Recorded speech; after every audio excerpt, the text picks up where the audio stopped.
War is not for children. For days and days we heard rumbling. Savage news of war. Silent trains through the ravaged countryside. Headed further east into hell. Innervated by mankind. All those valiant brave young men. Were told to fight for peace. Were told to fight for our freedom. For their fatherland. God would be on our side. A God who was good. Kind and fair. Men thirsty for power spilled young men's blood without mercy. The midday sky was gray. There was no room for the sun to share light, hope, and warmth for the world. Fire was all around us.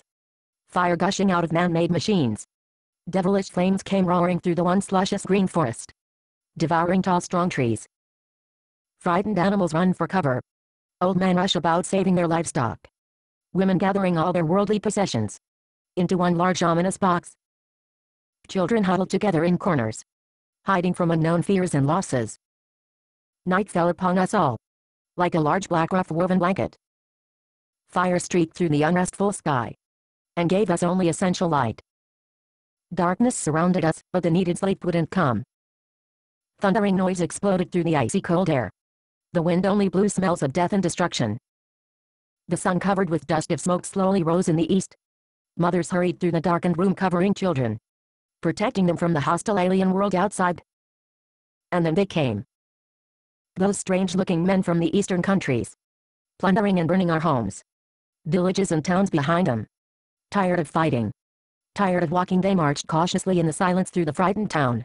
We listened to their heavy boot steps over cobblestones, and clung to each other's arms, looking for rescue before the storm. Quiet, ever so quiet, the whole house sat awaiting judgment.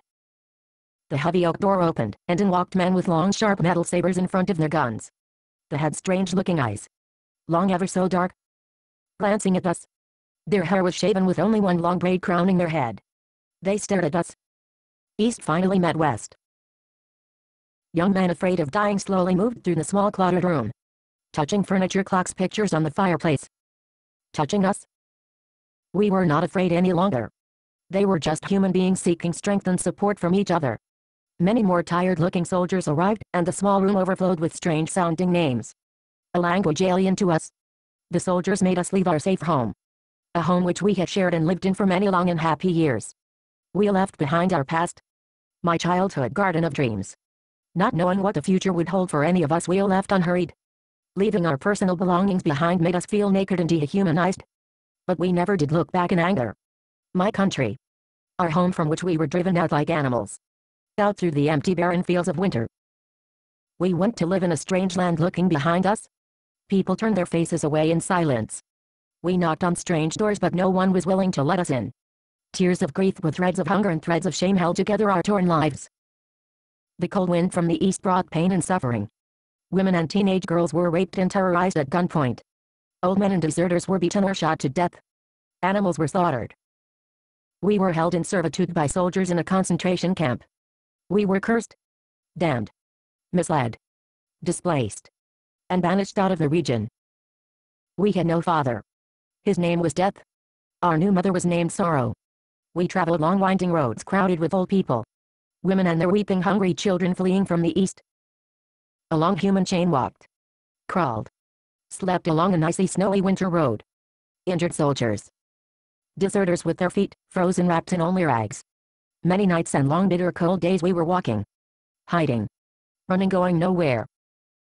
Tanks and heavy guns were not silenced by the constant roar of planes above, dropping bombs over the endless human chain.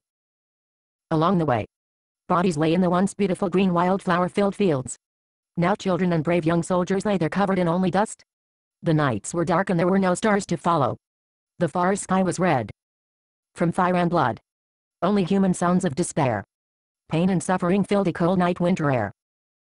Would I find an answer for the world? Soon the heavens showed mercy, and allowed nature to renew and replenish itself. There will be kindness, and love thy neighbor shouted all over the rooftops throughout the world. The image of war will never end for me. It is embedded in my soul. War is not for children. Tears must fail to overcome the injustice done to humanity. But the fresh winds of time will come and go, and the wildflowers will grow again along the fields of Rhine nourished by the gentle sun. Someday I will return home again, and my heart can rejoice, and relive a few precious fleeting moments of time lost forever.